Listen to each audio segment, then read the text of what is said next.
Setting up your floating fountain is a quick and easy process. Here's everything you need to know to get started.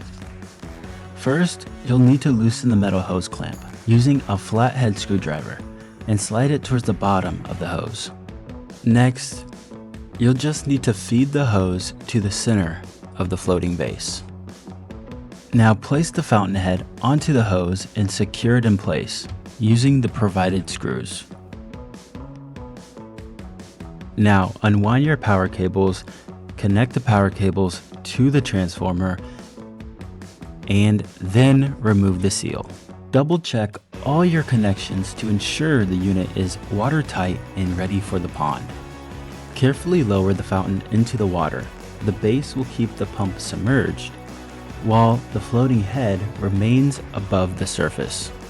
Position it where you like, ensuring the power cable has enough slack to reach the outlet.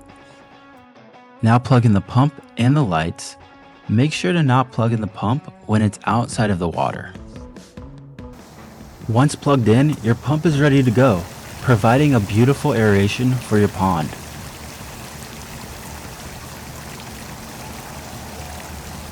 Simply turn the dial on the pump to increase the flow rate.